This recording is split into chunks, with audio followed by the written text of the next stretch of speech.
Pamijonya. Mabigi. Eni kufoloweza bwino nkhani. Zone. Muziphunzira ntchito. Chabwino. Ndiye akula kuti nawo lero ndi amenewa. Nkhani za lero tinazo nkhani zingapo. Koma nkhani lero fati yambe nawo ndi imene tinalekera pa njira. Tinangoyamba lachiwiri athali. Nkhani ya G2G. Kumene dziko la Malawi tsopano likugula mafuta kuchokera ku maboma anzake. Njira imene inakhazikitsidwa ndi mtsogoleri wa dziko lino Dr. Lazarus Chakwera. Chonga chokuti tizigula mafuta mochipa komanso azipezeka mdziko muno mochipa. Anthu azikwanitsa kuti azipeza mafuta amenewa mosavuta ndi mapezeka mu nthawi yake. Ndiye ntchito imeneyi mafuta amenewa achoka kumene ku Saudi Arabia makamaka ku United Arab Emirates komanso ku Oman tamba kuti migwirizano achoka kumeneku ndipo mafuta amenewa afika pafupi 50 million liters yafika ku Tanga ndipo ena akhala kubwera ku Mozambique. Timafuna kuti timve chokera ku Nokima bungu imene maona nkhani za mafuta kuti zinthu zili motani pakadali pano. Ndiye tifuna timve mundilole Mr. Mpeka Sambo amvula komanso smart ndankhule ndi ameneyu ndi Raymond Likambale amene ndi ofatisa nkhani kuchokera ku Nokima. Sitima imeneyi imene yanyamula mafuta a G2G tsopano ili ku Tanzania, doko lija la Tanga mdziko la Tanzania. Ndiye chimene chitachitike nchonena kuti ikatsitsa mafuta amenewa azibwera kuno pa nsewu, koma tsopano sitisira pomwepo iyayi. Mafuta ena akatsitsidwanso ku doko la Nakala ku Mozambique. Cholinga chathu nchonena kuti masitima atithandizenso kumabweretsa mafuta amenewa mdziko muno. Ndikhonza kukuwuzani kuti pakadali pano malita okwana 28 million ndi amene atatsitsidwe ku Tanga, ndipo ena otsalawa amene ndi 22 million akatsitsidwa ku Nakala. Muchandakambira akutanga azibwera kuno pa mathankala ndipo amata khale ku Nakala azibwera mdziko muno pa njanje.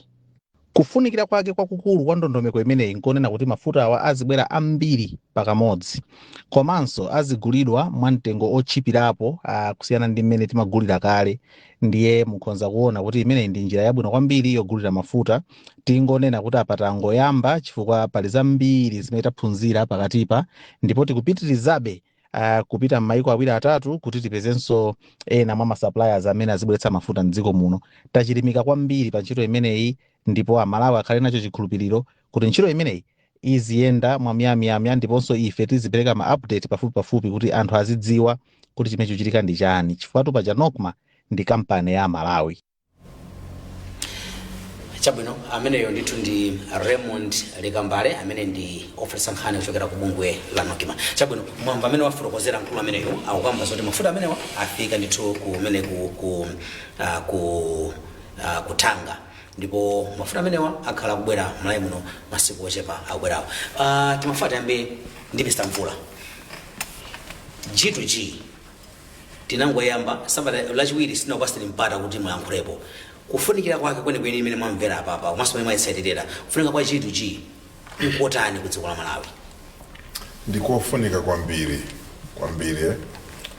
kwa ena ife tinayamba kulangula za kugula government to government kale mwina zaka 10 kuti panopo ndikuti tikagula kumene amawenga mafuta ine yake makampani aku Oman ndi ku Abu Dhabi kumagula direct, ndiye kuti tachosapo vantu madobadoba ambiri amene amakagula soko mweko chikwa ife consumption yathu kupeza kwathu mafuta mwina tikoza kumakagula kwa dobadoba number 7. Dobadoba oyamba amene wagula wangulitsa wina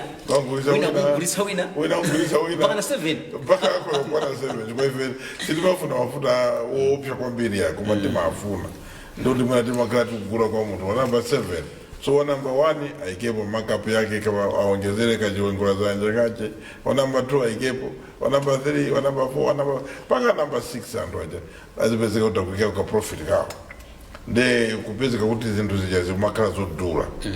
Nde panopo kuti zigula direct kwa inache amena ama wenga mafuta zizi titandiza ifeo chukua mtengo wa mafuta uja kuzafika kuno kakare tuongezele mareve uzikala ngati mwina otsikirapo. Ndijembekezo changa ndikutwa sanzanga nonseno kuti mafuta akayamba kubwera atsika basi atsika mwina pakuzoza kala ka period kochepa amene azikalabe ukwera chifukwa choti si tachita kwagwira mitengo iyi ndikuti tili ndi ngongole zina maleve ena sinalipire anthu enaso amene zikukhuzidwa ndi zamafuta izi mwina sitinawalipire so mwina pamenepo bazifuna kuti apange average kuti mwina tiyambe kulipiraso chani tingongole ta mbuyo muja koma ndi chiyembekezo chathu kuti mafuta achatsika nawo akatsika mafuta zinthu zambiri zitsika choti zinthu zambiri zimakhuzana ndi mafuta chifukwa zikakhala kuti kandi zakumunda zimakatengedwa kuminda kupita nazo kumsika kaya zogula kuchoka kunja ndo nazo zimabwera transport zimayendera matransport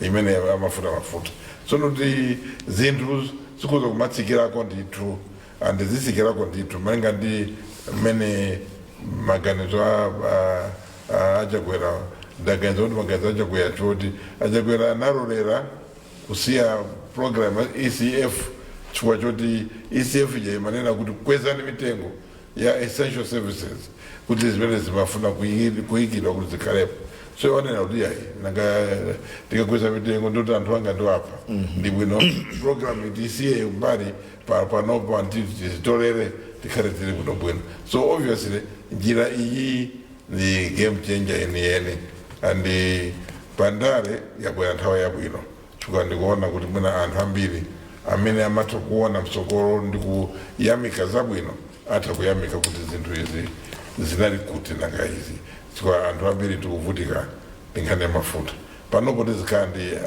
kukhulupirira kuti tikhala ndi mafuta kama kampeni aziyamba mandeli mafuta azikhala aliko ndiye kuti kampeni anthu apanga mmene munthu angafunire musumulira za nkhani ya mafuta koma chachikulu ndiona kuti maindustries athu ndi amalawi ambiri azimva kukoma period iyi pene tayamba G2G ndikukhulupirira kuti zimene zitithandiza kwambiri andi zikhoza kutithandizanso mu njira zambiri chingoyamba chingokhala chiyambi chabe kugulisa zinthu upanga deal G2G government to government chabwino ndathokoza kwambiri Mr. Mvula mayamba bwino kwambiri kutifotokozera za kufunikira kwenikweni kwa kugula mafuta kuchokera kuboma kupita kuboma limene dziko la Malawi padakali pano layamba tsopano kuti liyambe kuona kupindula kwake. Mr. Mpekasambo inu muyambira pati pa nkhani imeneyi pazakufunikira kwenikweni kwa nkhani ya G2G? Ndiyambira pamene Mvula makamba kuti panali pressure chabwino kuti boma likweze mafuta. It was easy for the president to accept that, and chifukwa chimene mtsogoleri wa dziko anakanikira nchakuti the easiest answers mayankho ophweketsetsa kawiri samakhala mayankhona, samakhala masolution oona othetsera vuto. Ndikupatseni chitsanzo. Dziko lino kuchoka 1994 chuma chathu chakhala chikungo pita pansi, kumango pita pansi, za ulimi kumango pita pansi, za mtengatenga ndi mtokoma kumango pita pansi, za umoyo kumango pita pansi, maphunziro kumango pita pansi kuchoka 1994. Zaka 24 zinthu mdziko munomo zikuzondoka. Chifukwa chani? Timasankha kugwiritsa ntchito mayankho ophweketsetsa othetsera mavuto. Chitsanzo. Yes. Kodi tipange bwanji kuti tipeze forex? Mukudziwa kuti njira yoti mupezere forex ndikuti muongezere magetsi, mafactory abwere mdziko, iniyo mudzipanga produce, mudzipititsa kunja. Koma pa nthawi imene magetsi mulibe, simukupanga produce, mafactory munagulitsa, inuyo solution yanu yopezera forex inali chani? Nkumakatenga dzingongole, nkumanamiza Malawi. The easiest means njira yophweketsetsa yopangira forex mdziko ndikukatenga ngongole. Ndiye kuti zimenezo zimene takhati kuchita zaka 24 zapitazi. Mwanipetsaka ngongole zake zijama ngoti akati mukapanga akabwera kusani kuti pangani kare inu tikoza kupatsa ndalama ngati ngongole mupange replenish ma forex reserves yanu zikazimachirika zichi $850,000 ukatenga ngongole udzapa ukatenga ngongole kwina basi kuma panga replenish ngongole ndi chimene chimachitika nchakuti akangoti pangani devalue kwa chani ndeti ngongole ija mapanga da impanga dapo manumvetsaka ndiye kuti ife timakhala ngati perpetual ngati anthu oti ena ake ndife business kwa anthu ena ake amenewo tapita mwapatsa ndalama mukapatsa ndalama falibe forex yo ndiye kuti after 6 months tawuza kuti pangani devalue ndalama yanu ndiye kuti ngongole yathu jarani yapanga dapo ndiye ife tinali ngati kuti ife makasu omangolimira anthu ena kwina kwake manumvetsaka so tikabwera kunkhani ya mafuta mafigures amatchula akutchulidwa awa kumapezeka kuti pena tikuseva mwina $105 kusiyana ndi mmene timagulira kale timagula 186 pano tikugula 66 kale timagula diesel kumamugula kuona kuti diesel ndi petrol pakupatsala tikuseva $100 itu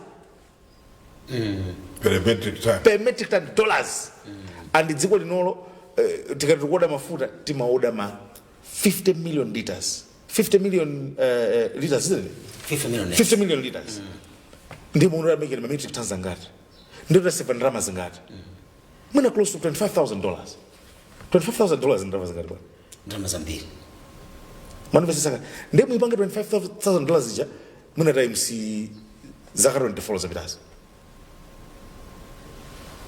pachaka timawesa matraka angati ama 50 million mastima angati ama $50 million mulaiko ndalama zimene zimapita kuti number 1 number 2 kodi mukaganizira Malawi anthu amene amapanga ziganizo zimenezozo dziko lino amalikonda salikonda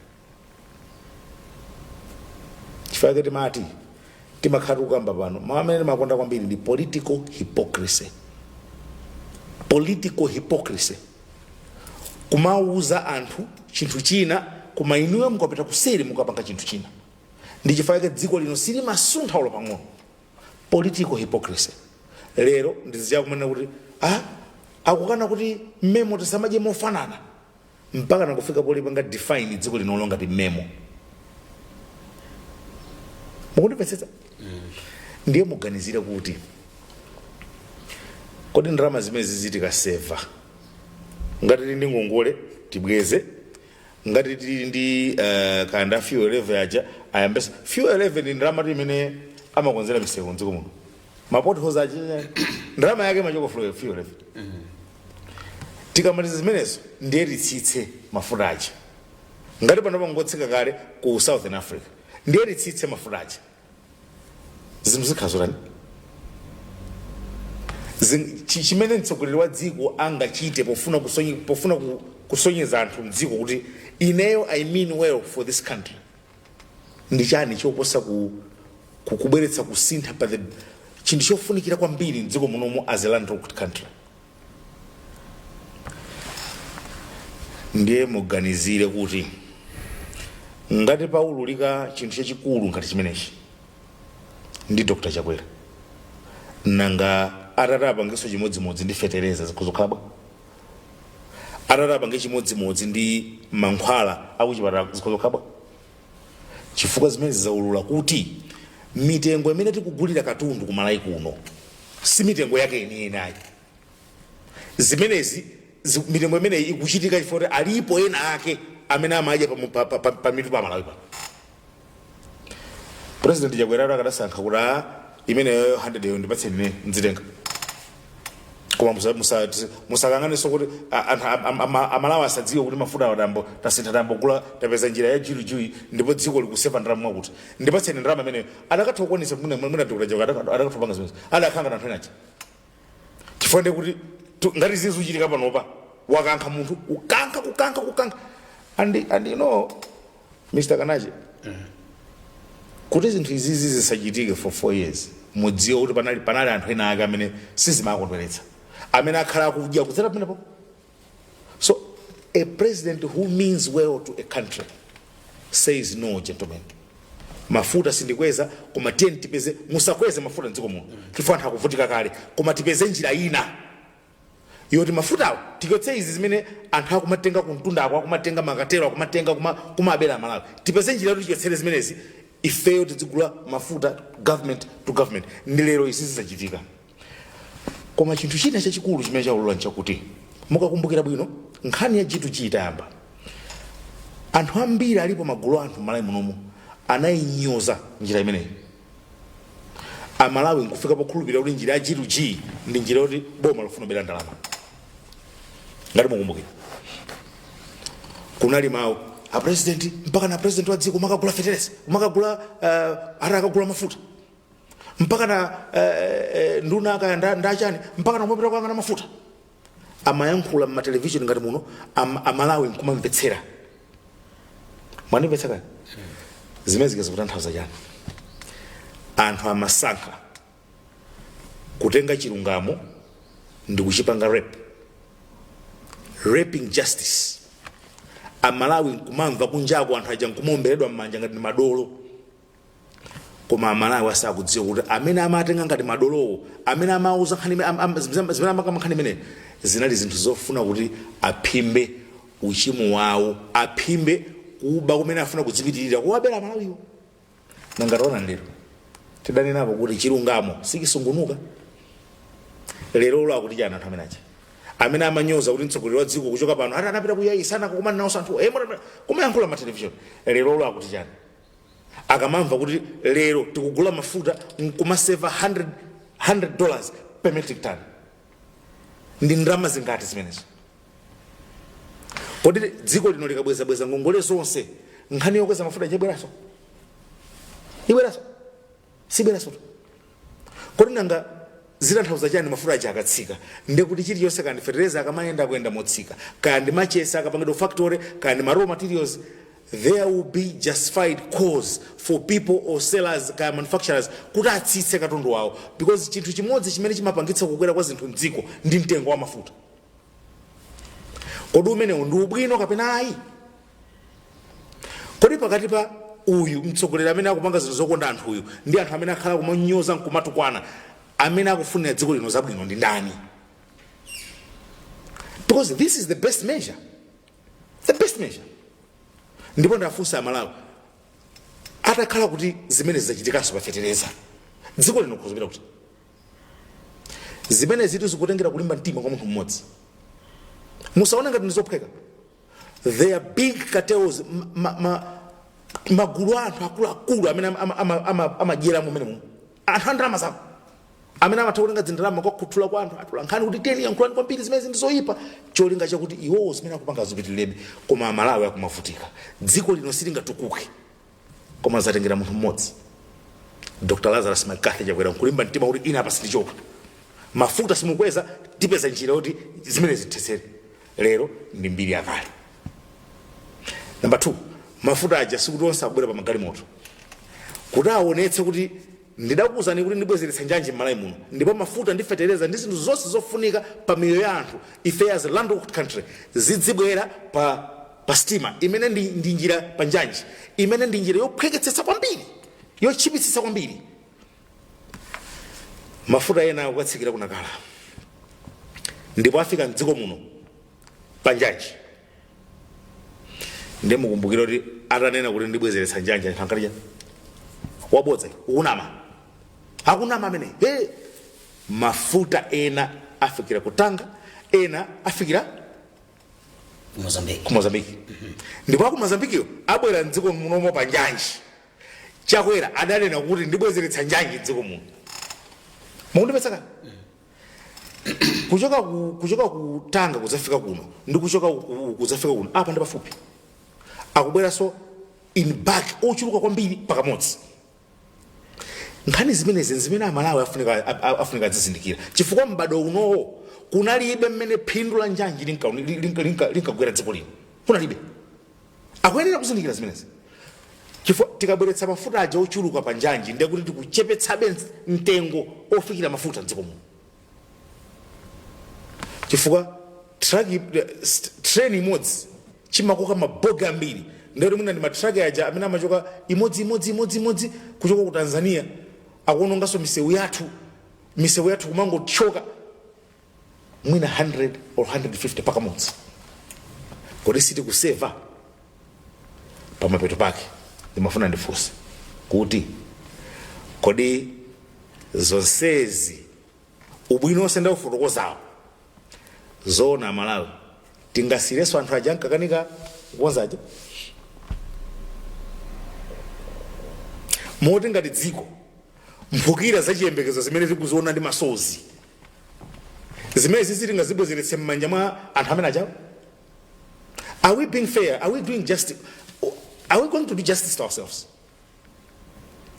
Kuti basi titengeso zimene zizi nkhani za migodi kubwera migodi kukayerekera kaya kuti aliyense akudziwa nkhani za migodi mezimene lero lakonza lamulo kunalibe authority kunalibe chinthu chofunikira ngati miyala mtengo wapatali mdziko moti basi mungamangolulutsa ngati masampo nde basi mufuna kuti akonza lamulo apa akhazikitsa mining authority atani basi mutengeso dziko lino lomwe apatsa anthu mwaja adzakuseso pa zimene zikazi.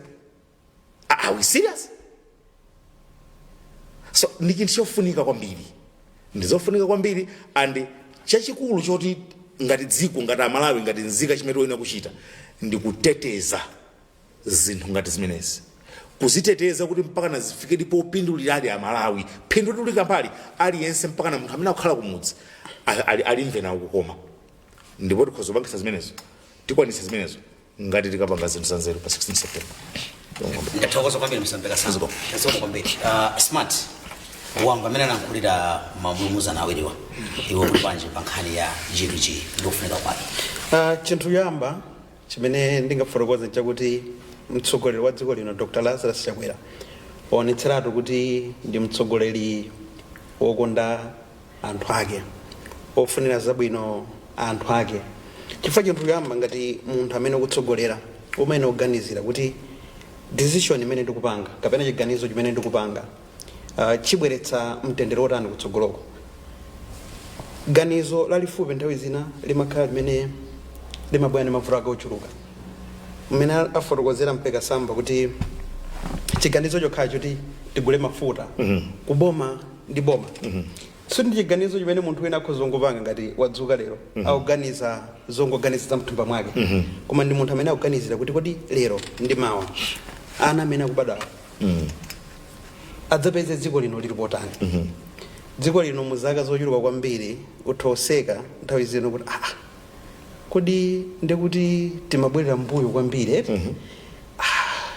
kodi zinthuzi ndekuti zimalakwika kwambiri. Ndikumbuke nduna ina idafotokozapo kuti dziko lino dzenje limene lidakumbidwa sidali masewera chidali chibwembe chimodzimodzi nyumba kwachitika chivomerezi nyumba yako kuti ibwerereso nyumba imene mmange imatenga zaka ndi zimene zochitika pano dziko lidawonongeka lidavunda ndi mtsogoleri wa dziko lino Dr. Lazarus Chakwera akubwezeretsa zinthu mwadongosolo ndi ukamachita mwadongosolo anthu ena amamva kuwawa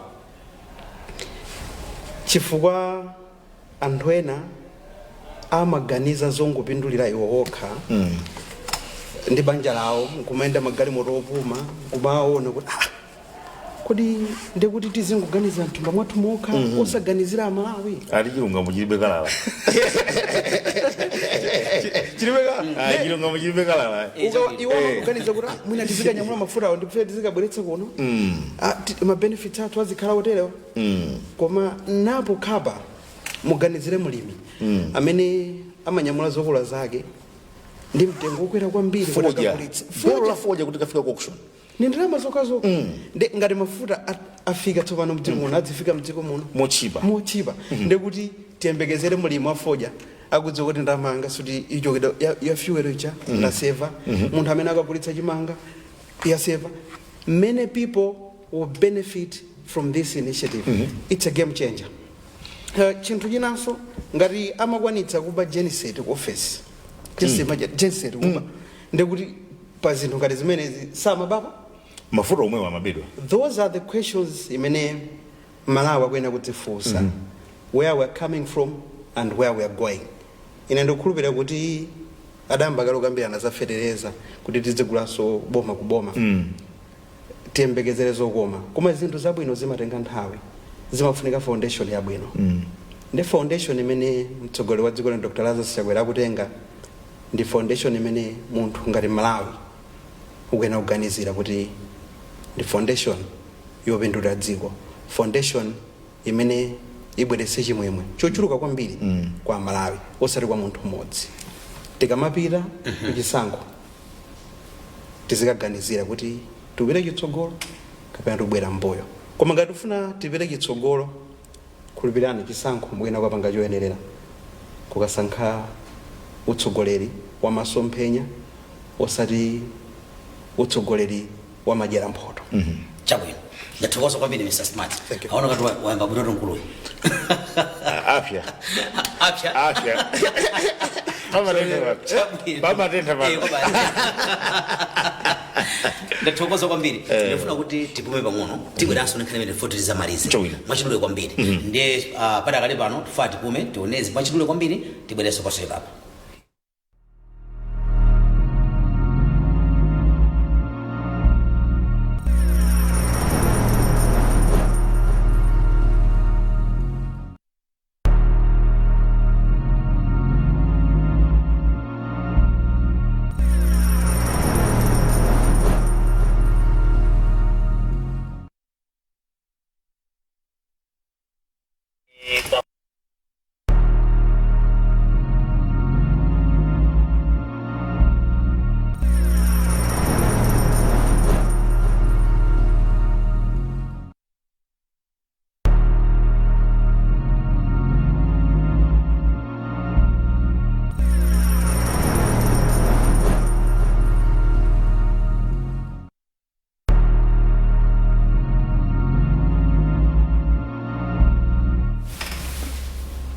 Program yake ndimene ya Timvetse chokera kuno ku MBC. Program hii imakufikani pano pa television komanso pano pa MBC Radio 1. Mnendinda Blessings Kanache masindi ndekha ndinda akuluakulu angapo mu studio muno komanso pa line pa tili ndi akuluakulu awiri amene achokera ku bungwe la Nokma National Oil Company of Malawi, bungwe mele limakhala kuona nkhani zokhuza mafuta mdziko muno. Ndiye tiwalandire akuluakulu amenewa. Mr. Raymond Likambale tikulandire ndachokera ku Lilongwe. Ndimatawawa. Zikomo kwambiri. Koma ndiyamba kuti muli pano awiri. Naso azipanga introduce. Sam Ulaya. Mr. Sam. Business Development and Supply Chain Manager. Nokma. Great. Tathokoza takulandirani Mr. Ulaya. Zikomo ndimafuna titamva kwambiri kuti padakali pano kukamba nkhani ya G2G imene padakali pano tikumva kuti mafuta afika kutanga. Can you confirm wauza Malawi situation ili bwanji? Tiyambe ndinu Mr. Likambale mukatero mwapasaranzana. Ndizoonadi kuti mafuta afika kutanga pali sitima imene izina lake kuti MT Vigo yatibweretsera mafuta amenewa kuchoka ku Oman makamaka kuja amati ku OQ Trading. Ndiye ndikwaza kutsimikizira ndithu kuti yafika dzana ndipo zonse zokonzekera amatenga masamples kumeneko kuti aone kuti kodi mafuta awa ndoyenerera kenako amatsitsa mafuta amenewa kwayika m'matanki imene process yake timati kuchita discharge. Akachita discharge choncho pamene kuja matanka amakatenga ndiye zonse zokonzekera panopo zili mchimake zikuchitika zimenezo sitima imene idafika ndithu. Chabwino ndiye kodi mina tifunse Mr. Ulaya afotokoza sitima imene yafika Mr. Likambale chichitike pano chikhala chani makafuso amene ayankha Likambale inu yoranu kubwera chichitike pano Mr. Likambale chichitike ndi chani tsopano mafuta pamene afika kumene kutanga. Ndingofotokozanso kuti mafuta amene wawa sikutangofika kutanga kokhaku pali tateremu sitima imeneyi ikatsitsa kutanga ipitiriranso katsitsa mafuta ena kunakala. Cholinga chathu nchonera kuti mafuta awazifika mdziko muno mochipitsitsa. Ndiye inu ndime tikudziwa kuti mafuta akakhala ayenda pa sitima chifukwa kuchoka kunakala abwera kuno pa sitima. Ndiye sitima imodzi chimutu chija chimasandithu kukoka kapena mwina matraki tatizilenga katraki imodzi ija ndiye kuti tukamba mwina za 150 or 200 kumene. Ndiye cholinga chathu nchoti abwere kuno motsika koma akutanga nawonso azibwera kuno kuchitira kuti mafuta awa azibwera au kwakubwera au kunso akubwera ndiye kuti mokhala nyanja ya mafuta mdziko muno ife ndicho linga chathu ndiye munafunsa kuti chochitika ndi chani ndi muchana nafotokozera kuti pakadali pano amachita kaye quality checks akatero kenako amatsitsa matangi mafuta amene akumayika mu tanki ndicho kuti galimoto kapena stima zizitha kunyamula kubweretsana mdziko muno. Chabwino ndiye tipite kwa Mr. Ulaya. Mafuta amenewa kufunikira kwa mafuta amenewa ndikotani kumene mukugula mwina tikayang'ana nkhani ya mitengo ndine Mr. Mpeka Sambo studio muno Mr. Humphrey Mvula komanso Smart Chalika amakamba apo za mitengo na kuti mitengo yake kuti ndiyomverera kuyerekeza tikamagula kuchokera kwa kuti tikugula kuchokera kwa anthu kapena madobadoba tati tsimikizireni Mr. Ulaya kuti zikuyenda motani nkhani zimenezi ndikufunikira kwake. Mafuta amene adofika kwambiri dziko la Malawi pa nkhani ziwiri yoyamba ndi ya mitengo mwanso kachiwiri kupezeka kwa mafuta. Mukudziwa kuti pakati patira ndi vuto la kusowa kwa mafuta amene akubwera 50 billion liters per month and program imene ilipo ndi yakuti moga tibwera saso veso ina another 50 billion liters taza kuti pakhala continuity mafuta akhalapo motsatizana miyezi imene ikubwera. Kachiwiri ndiwonso yofunika kwambiri kwa dziko la Malawi ndi ndalama zimene tipulumutse $8 chifukwa choti mafuta awati kwagulano motsika mtengo kuyerekeza ndi imene timagula poyamba ndiye mukhoza kuona kuti dziko la Malawi lipeza ndalama lisunga ndalama maprojekti ena amene akhati akuvutika pachitsanzo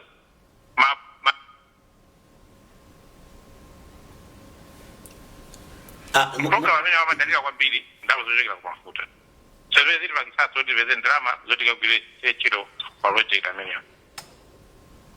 Chabwino ndathokoza kwambiri ndimafuna ndipereke mpata tiyende akuluakulu mu studio muno ndaona kuti Mr. Mvula komanso Mr. Mpeka Sambo aona ngati ndi ndimanga amene afunsa ndapase mpata Mr. Mpeka Sambo pali akuluakulu awiri apa Mr. Ulaya komanso Mr. Likambale ochokera ku Nokima.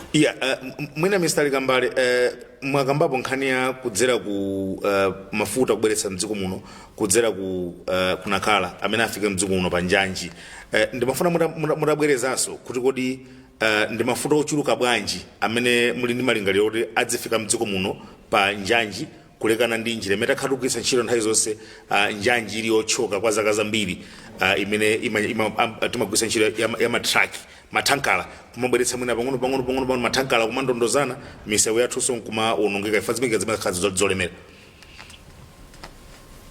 Zikomo kwambiri muchana kambira muja kuti ngati pali njira imodzi yobweretsera katundu mdziko wambiri pakamodzi ndi kudzera pa sitima.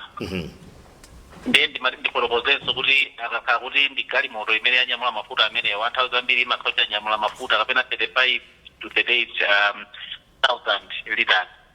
Pomwe ikakhala kuti yabweretsa ndi sitima mukhoza wabweretsa mafuta omwewo kapena 3 million pakamodzi or 3.5 million pakamodzi. Ndiye mukonza kuona ndithu kuti kapedwe kake kazibwera ndithu mochuluka kupota mmene zakhazubwera mbuyo.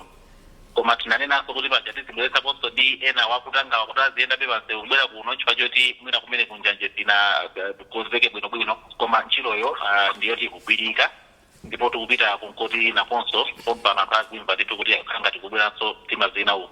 Ndiye kufotokoza wake ndikumene kuti mafuta wazibwera ambiri koma pakamodzi osachekera 3 million pa ulendo omwe. Funso langa lina ndimafuna ndiyapita kwa Ulaya. Yes. Ulaya anakamba nkhani yosangalatsa kwambiri yokhudzana ndi zinthu zina zimene mafuta kupezeka kwa mafuta pa mtengo wabwino mdziko muno kumachititsa koma anazaduka sanamveke. Makamaka kuti ndi ziti zina zimene zimadalira ndalama zochokera kugulitsidwa kwa mafuta mdziko muno. Ulaya nthawi imene simunamveke mwina tabwerezani kuti Amalawi amve kuti kodi tikamagulitsa mafuta ndi ziti zina zimene Amalawi amapindula ku ndalama zina ka maleve amene amatoleredwa kuchokera kugulitsidwa kwa mafuta. Ndiyo kwambiri tikamagulitsa mafuta pa pricing structure ya mafuta ali maleve kwa tinayo kuti ndalama zimene boma limapeza kuti kagwire ntchito zina zachitukuko. Liwiri mwa zikulu zimene zimapita ndi ndalama zimene leve imene imapita ku roads fund. Roads fund ndi leve imene imapita bungwe lokonzera misewu Malawi. Ndipo zimakhala ndalama zambiri. Ndalama zina zimapita ku rural electrification fund marep magesi amidzi kapena machidule timati marep. yes Ne mapulogalamu awiri amene wawa misewu komanso magesi amidzi mapulogalamu amene avutika kwambiri zaka zimene zizi chifukwa chakuti mafuta awa timagula modula. Ndipo timagula mafuta modula tiwalete kuti tipeze ndalama zoti zipite ku mapulogalamu amenewa. Tsopano pamene mafuta akhaura kugulidwa ntchito agulidwa pa mtengo wabwino ndikotheka kuti tipeze ndalama zoti zikapite ku maprojekti amenewa. Kuti maprojekti amenewa pangasafa ngati misewu yambiri imene maprojekti ena mwina anayima marefu magesi amidzi ndalama zinavuta kuti zipezeke. Tsopano kutsogolo kukakoteka kuti maprojekti amenewa atipitirize. Chabwino, ndathokoza tifuna timalize kucheza kwathu. Mwina tiyambe ndi Mr. Ulaya. Mr. Sanamalize, Mr. Humphrey Mvula aliso ndi ndemanga bana funso afuna atayankhula nanu. Ine ndi mafunso sindifuna ndiyankhe pano ya. Chikafuna kuti akhale pansi aunguze. chabwino Tanena kuti mafuta akubwera mochipa G2G. Ndiye ndifuna ndilankhulire ogula mafuta. Kuti tsopano mitengo imene tizayembekeze ikhale ya mitundu ayi musayanke pano ya chikwamena kuti mukhale pansi mupange masamu muone kuti mitengo yake izakhale ya mtundu wanje kuti zaona kuzatsika mitengo osizatsika mtengo musandi yake kwamulakwisa cha number 1. Cha number 2 chimene chikufunanso kuti mwina nditaziwa ndi ndondomeko ya ngongole zimene tazipanga accumulate imene kuti maleveziwa akanakhala akukonza zinthu izi tipange bwanji kuti tipanga fogo tiyayimika tipanga chani because anthu phindu lawo lalikulu ndofuna kuti aone ubwino ogula mafuta ndi G2G. kungokamba pakamwa sizigwira moyo koma kuona kuti indeed pump price wasika mtengo. Locally chimene chimavuta because mafuta akhala erratic kusaoneka pafupi chimakachonena kuti madera town Blantyre Lilongwe mwina mafuta aja makhaopezeka koma anthu okhalamiza amene ali ambiri mafilling station awo okhalamiza amakhala dry kwambiri as a result kumeneko anthu ogula mafuta amagula mwina 5,000 kwacha per liter or 7,000 per liter. Tingamapange bwanji makamaka development manager kuti mafuta chakarowa muno muzakumbukireso kuti kuli anthu ambiri Malawi amene makhala 80% imene makhala kumadera kumidzi. So kumene kujaso supply izikhala properly moderated kuti anthu aja azionanso kuphweka kumene anthu antaona amakuona so tili makolo athu amakhala kumidzi komanso ndikumene kumachokera zakudya zambiri kandi chimanga zina zimene zimafuna mafuta kuti abwere. So mafunso atatuwa nangwa senza kukupatsirani kuti mukapita ku office uko mupeze yako muzatithandize kanguza makanache kanguza ali kambale mulembe zimenezo auna mafuta kumadera kumidzi kumakhala anthu 80 pa 100 ali wonse mdziko muno disbursement ya mafuta kumeneko zikhanga tisizumala kusoka ali mulembe mayankho amenewo sikulina muzapire ali bwana likambale mwamba amenepo ndi Ulaya. Chabwino ndeti mafuta ndikubira mwamvesa zimenezo mafuta kupaseni mpata tiyambe ndi Mr. Ulaya kena kwalikambale mumaliza mawu anu amene mungatsirize nawo mawu uno kapena nthawi ino kwauza Malawi powalimbikitsa makamaka powasimikizira nkhani ya G2G ndi imene boma likhale Malawi akhale akupindulira chifukwa cha ndondomeko yatsopano imeneyi kukhala kotani. Tiyambe ndi Mr. Ulaya. Pamba ndiyokondwa kuti patapita nthawi pamene timakamba nkhani imene ya G2G tsopano tafika ndime yoti mafuta aja afika kuti ulendo umene tapserezera ndithu ndipo tawoyamba tikupita chitsogolo mafuta azibwera a G2G ndipo ndi chitsimikizo kutsogoloku mafuta amene akhala kumanawo akuchepa kwa mafuta akhala akuchepera imene ithandizenso mtundu wa Malawi kwambiri. Tathokoza Mr. Likambale mumaliza bwanji nthawi imeneyi.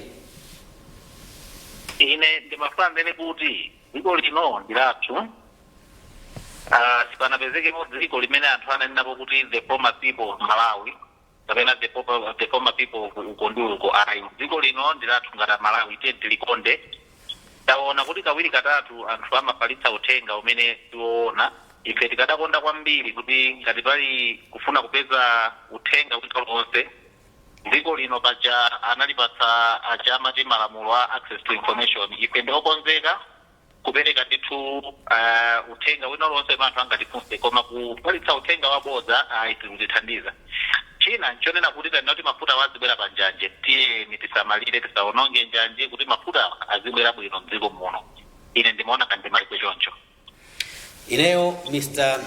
Raymond Likambale tikuthokozeni munapeza nthawi kuti mutiyankhulane mawu uno komanso thokoza kwambiri Mr. Ulaya kuchokera kumene kunokema kuti mawu uno munatipasa nthawi kuti tikhoza kulankhulana makane kuti nthawi ino sati mawu uno free program imatuka nthawi siyanasiyana komanso ndine kuti nthawi ino kuti munatipasa mpata kuti tikhoza kulankhulana tikuthokozeni kwambiri pakhala information ina muzitiuza mwina mafotokozeramo kuti Amalawi mwina asamafalitse uthenga wabodza okhuza nkhani ya mafuta malo mwake azibwera kwa inu Mr. Likambale ngati ulankhulira nthawi zonse mulipo tikuthokozeni kwambiri zikomo kwambiri thank you so much chabwino Mr. Mvula mumaliza bwanji ndipasani mpata mumaliza ndinene kuti nkhani ya jitujiti ndi yabwino koma mwina nditenge kumbuyo pang'ono pomaliza kuti nkhani imene inatheka mwina tibwerere kwa marehemu Sausi anabweresa topic ina yake imene yatithandiza kuti tione bwino mindset change yes kusintha maganizidwe athu anthu ife tinali ndithu mukapolo colonized ndi azathu wazunguwa we always believed the IMF World Bank kanena chinthu the gospel truth they amatifinya ndithu could not do anything if you want to gula mafuta G2G no don't do it musachite zimenezo like headless people yes if you can't get the middle and we're always importing solutions yes. That was the best women abwera kuno and kukonda kubweresa ma consultant wa amene kuti sikwawo kuno kuti atithandize kupeza local solutions zikumakanika komanso skulu yathuzi we colonized nthawi zambiri akalankhula chituzungu timaona ngati yamenja nthawi zonse ndichani would not have bought mafuta G2G because amene anali woyamba kupanga kucriticize njira imene anali ma resident representative wa World Bank IMF azimenezo yayi sizabwino yayi zimenezo yayi zipanga affect program yathu chanzambiripiri now the hate is we've got G2G tibwera ndi mafuta ochipirako we will not be buying from madobadoba that should go muzinduzina zonse zambiri mafuta ambiri amene tili nawo Malawi muno they were imported by our fervent belief manzathu omwe wazunguwa tinagulisa makampani anabwera pana IMF World Bank gulisana makampani osewo gulisana pangani privatize Adbank pangani privatize Eskom boma simakale likupanga nawo za business yayi mu CMC ife kugulisa makampani paka makampani munagulisa munali kwa gari unaweza condition ya basi ni mpaka fakani mene kunja kwa bane afuna nthamire makampani magulitsidwa analivose amakampani ari munalipo port mapanga nawo facilitated anabwera kuno makozata ndio kabwera kwa bank kwa ankora za mbili panga 35 misika ya 105 the non profit making amene ni social service masama gulisa chito ya easy manyumba oseo gulisana inosazota makuchera ndale so ana ngasi ignorance colonization yes you know colonization sinated we are still colonized kaya professor you are still what colonized mostly in our minds because even the textbooks we read the Zakian Zanzafri they don't refer good if it depends on Girazat so our biggest challenge is the blind belief that it was even when it doesn't apply to us so we saw those companies Gurisa and 101 when I like a bandana ukana wa table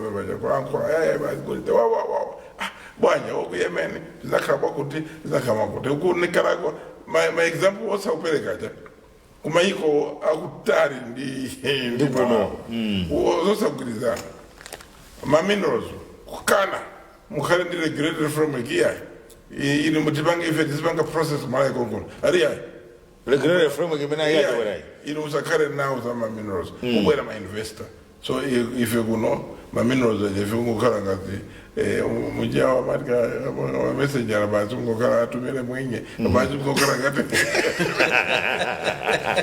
ubongo kudzoka ndi mafuta wakamwa musanaje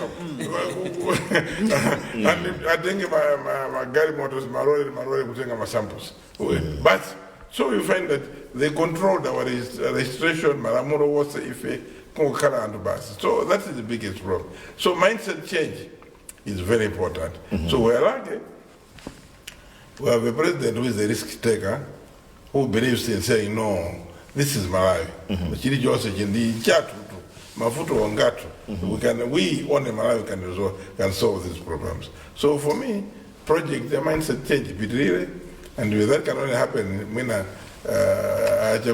IS vision because it's not only looking about money yes. it's looking for sustainability of the who continue the topic in roll into it. Chabwino. Ndathokoza kwambiri Mr. Mvula.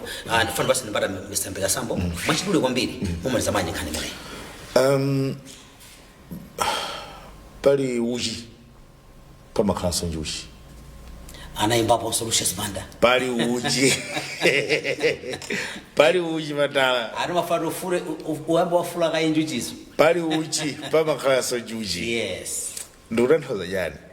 Muona kuti ngakhale tikugamba kuti izi zinthu zabwino koma pali zinthu zina zimene kuti ubwinowo ufikire da Malawi moyenerera pa Chingereza amati in fullness tikuyenera kupanga ma controls angapo number 1 ma controls akindati tikugamba pano kuli mphekesera zoti anthu ena kumatengabe mafuta nkumapitisa maiko akunja ncholinga yona anthu ena Malawi ena adzikwiyabe ndi mtsogoleri wa dziko chani kaya muna kupanga ma business poti maiko ena petrol ndi diesel ndodula ndipemphe kuti aboma pamene chabwino chabwera chonchi kumeneko ku Minister of Homeland Security kaya mwina mutandizidwa Minister of Trade, Minister of Homeland Security, Minister of Defense, MRA ndi zina zotero mwina atakhala pansi nkukambirana bwino kuti how do we protect tingateteze bwanji ubwino umenewu chabwino chimeta kwanitsa ngati dziko kuti tipange tingachiteteze bwanji kuti Malawi apezedi aonedi kukoma kumene akhala kufuna kwa nthawi yayitali ndizofunika kwambiri koma pakhani imeneyo ndimafuna nditsindike kuti nkofunika to invest in technology ngati dziko tikuyenera kupanga invest kwambiri in technology MRA, Malawi Police Service, Malawi Defense Force, ka Minister of Trade. Let's invest in technology. My drone was drones can be flying at every border every 30 minutes. Fly a drone and have a view just like made makhalira ndi ma CCTV cameras in our offices. Let's invest in technology. Malawi Police Service, Malawi Defense Force, Minister of Trade, Minister of MRA, Minister of Finance. Let's invest in technology. Zinthu zina zinizochipa kuzikutana nazo kwake. People who are smuggling things or into Malawi illegally, let's invest in technology. Ndikudziwa kuti kukhala mena resistance chifukwa alipo anthu ena amene amapindula ndi smuggling iyo koma let's invest in technology. Change kuti ibwere it doesn't come so easily so mbali imeneyi chabwino chili chonse chikhozo kwanitsidwa kuchitika koma ngati ifeyo sitisamalira chinthu chabwinocho ndiro chabwino chasipezeka makambali pakuti mafuta kuti adzibwera mdziko muno tombano khanjanji njanji imene kukonzedwa fwa njanji zimatulukira kuwiri ine matulukira kuwina matulukira so tisamalire zimenezo kuti ubwino obweretsa mafuta pa njanji mbado unowo udziwe pomalizira ndi mafuta ndinena kuti kukhala ndi vuto ndikulidzi overall ndikwina koma kupeza njira yoyenerera yothanirana ndi vuto lija ndikwinaso ndikutanthauza chani tikuyenera kukamba zimenezi moona mtima, tikuyenera kuvomera pamene ena tidalakwitsa. For zimenezo ndi zimene zitathandize kupanga achieve mindset change chakuyikamba ija mitu maganizo ndi machitidwe ambado umene ulipo walero anathuwa chifukwa ndi amenewo amene tidzasira udindo oyendetsa dziko lino. Ngati sakuzimvetsa zimenezi zonse zilikhoza kupanga koma zidzakhala zopanda ntchito. So kuti amvetsetsana amenewa tiyeni tiwauze moona mtima mwachilungamo, tiwaphunzitse kuti izi tikupanga chifukwa chakuti afotokoza mvula lero pamene dziko lino lidapunthwa kuti adabwera anthu kudzawuza kuti kulitsani makampani ayiwa kumamvetserani kuti tikulitseni makampani akapatsa makizapo zako nikarapo tsolo kunikarapo umasagwirizana zisazochokera kuti takhati kumakamba kuti vuto lalikulu ndi ilili. Okay, so mwina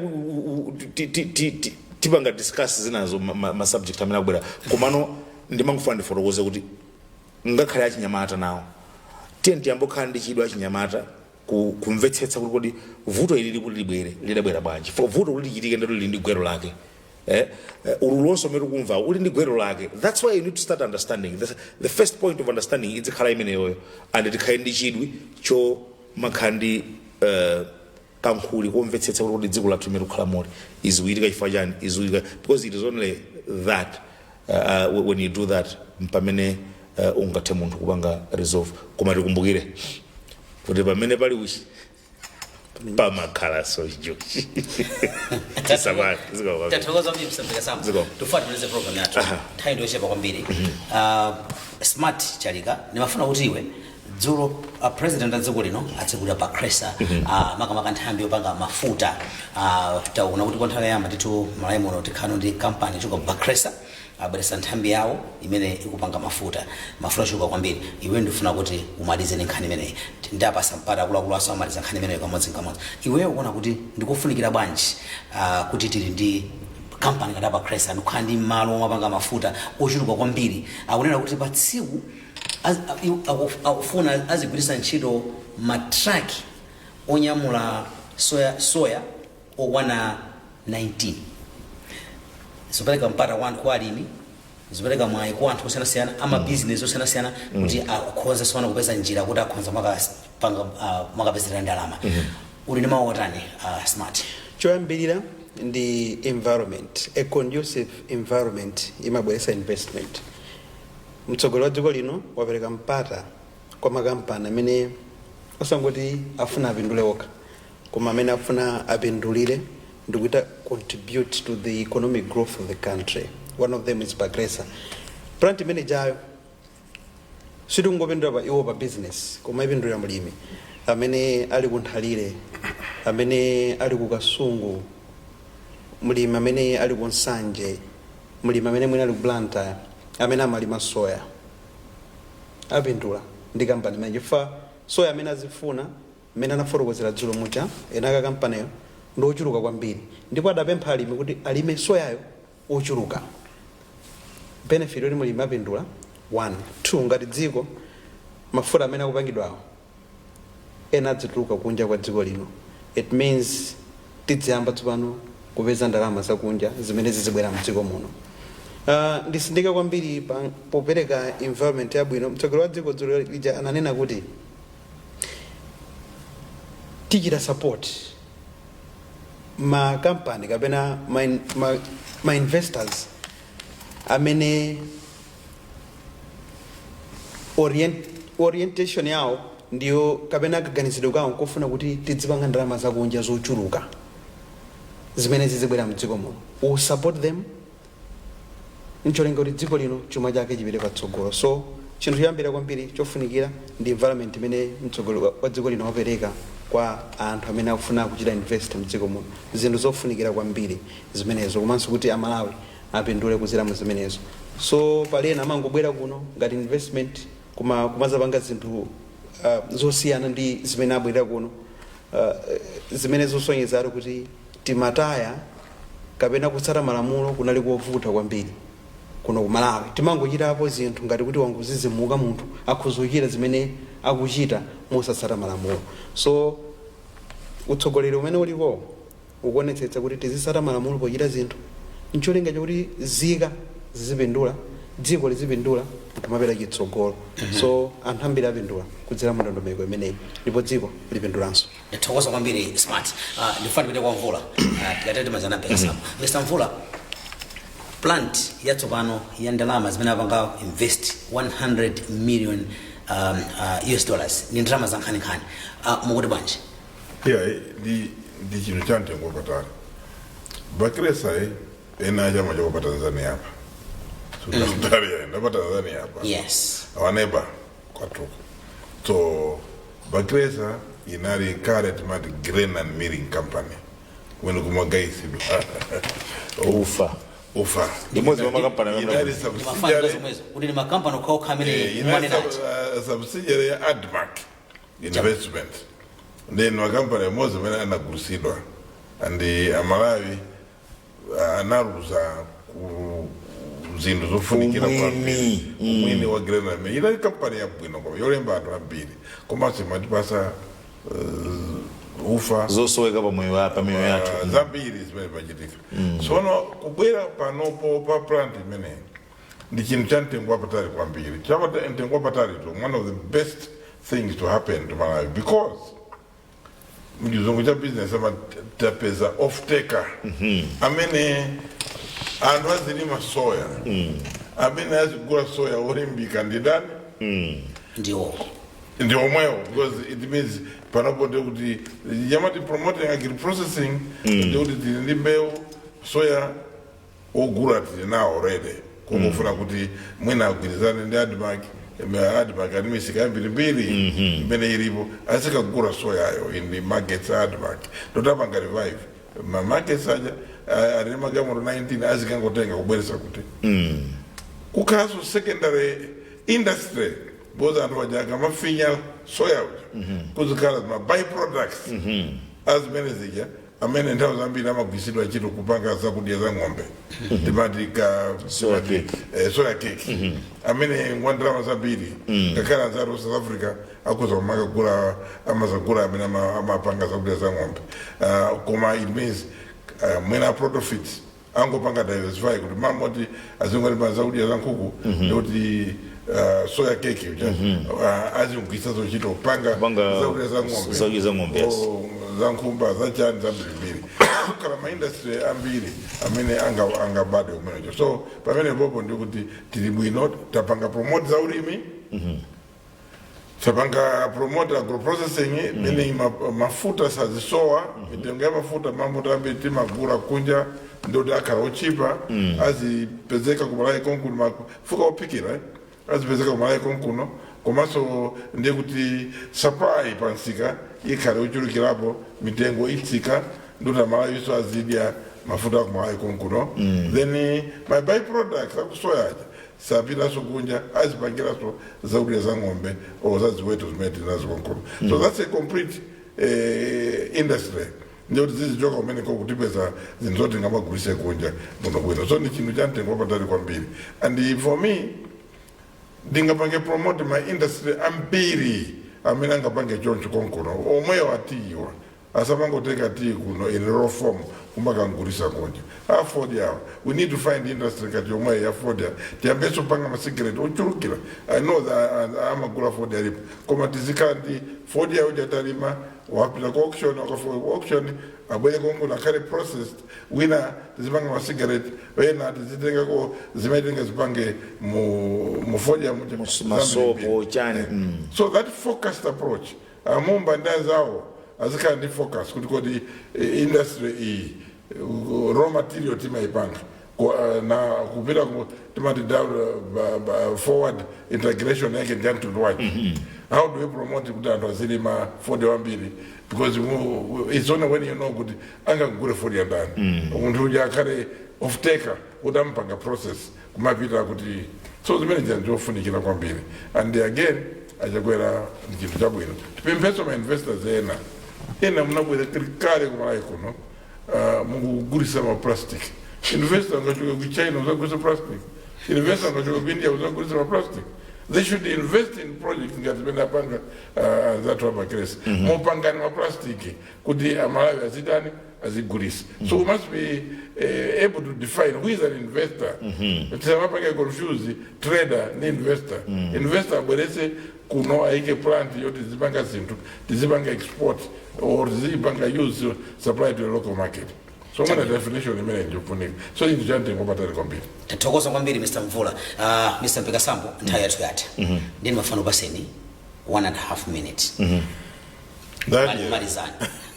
Amvula akujira nthawi yanga. Aya, siratola. Ino pasani 1.5 basi. 800,000 metric tons. Imene factory imene yedzifuna pachaka. 800,000 metric tons. Kumalawi kuno timakwanitsa kulima pachaka 200,000 metric tons. 600,000 icho kwakuti. Tikamamva Malawi kuti kukubwera mafuta kuchokera ku dziko la Zambia, kukubwera mafuta ku Malawi kuno kuchokera ku dziko la South Africa, mafactory amene ali kumeneko ali ngati factory yabwera ku Malawi koma zikufutanthauza chani. 1, tikuyenera kupangano embrace kusintha kaganizidwe kachamanena kacha nkhani yolima katatu Amalawi titengere serious. Chifukwa ngati pachaka timalima kamodzi timatulutsa 200,000 metric tons. Ndeuti tikalima katatu titulutsa 600,000 metric tons. Number 1. Number 2, ndipemphe ku Minister of Agriculture. Can we adjust our seriousness? Let's adjust our seriousness. I know we have pushed, yes, but can we push further? Number 3, amene ma investors amene akubwera awa nkhani ya soya tukunkambawo mberu tukikamba imene factory imene tigwisa ntchito ru sifu na fetereza mukundipesa kamene soya akukambidwayo usafu na fetereza zikutanthauza chani? Zikutanthauza kuti ndipereka chitsanzo, munthu amapita ku ntchito mwezi ndi mwezi 1 to 30 chifukwa kuti pali motivation ya salary. Pali motivation ya salary. Ndi chifukwa chake aliyense amene amagwira ntchito ku Malawi kunoko amapita ku ntchito 1 to 30. Motivation ya mulimi idayamba kuchoka pamene makampani anagulitsidwa chifukwa off-taker panalibe. Off-taker wanthu a ntchito ndi amene amalimba ntchitoyo, kandi manager kandi nani amenewo ndiye off-takers achimene iwowo amakagulitsa imene ndi nthawi yawo. Kuchoka ku nyumba tsiku lonse la thunthu kukhala mu office kumagwirira ntchito company. You are selling your time to the company. Pamba kuchapa mwezi amakulipira ndi ndalama. Alimi amanyamuka kupita ku munda kukalima, selling their energy, selling their time, kulima kumasamala zimene zija. Off-taker kunalibe anachotsedwa chifukwa chogulitsidwa kwa makampani. Ndi chifukwa chake ulimi mdziko muno ndani unasokonekera. The worst example ni nkhani ya thonje. Thonje David Whitehead and Sons irango gulitsidwa ulimi wa thonje ndata unowa basi. Mwanimvetse ndeni maliziko chini mafani nene kuti ngakhale iwo ma investors amene akubwera apange ku collaborate ndi boma kuti mwachitsanzo ngati mama apangira makampani afoja amatha kupanga ma contract farmers. Mwanimvetse contract farming ndali kuti inuyo chimene mudzilima mukufuna chani? Atikufuna mapampu, tikufuna masolar pump, tikufuna kaya mapivots kachani kuti tikwanitse kulima katatu. Anthu ani mafa apatse na mega zinziya pangongole tiye tibwezeretse ulimi dziko lino ndilotheka kulikonzanso kudzera munjira zimene zizi.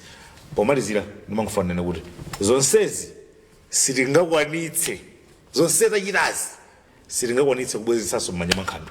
Ndiyo la Malawi bila tisuka chino. Mwamaliza. Zomwambira. Tathokoza kwambiri. Tuthokoze ni Mr. Mvula kuti munabwera program lero.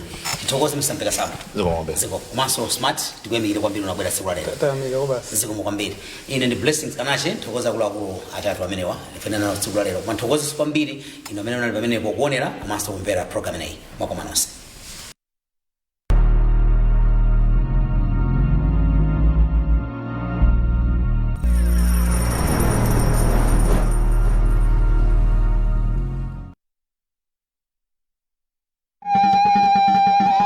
Say Save the date, 27th July 2025, Malawi's inaugural Arts Festival at Umo's Park, where there will be visual and performance arts featuring Shadow of Sovereign, a play by Leslie Ndovi Jr., directed by Mishek Nzumala and featuring Flora Soya Nyauyu and Mpundu Njomira. Visual arts, fine art, ziboliboli, sculpture, string art, photography, traditional dances, music, children's games, art and dance competitions, and many more. Our special guest, Hollywood actor, entrepreneur, Denny Richards, Zimbabwean Mira Princess Hope Masike, Chimfana Chodziwika ndi Bauma, Pixie. You don't want to miss it. Heart Festival, our heritage, our arts.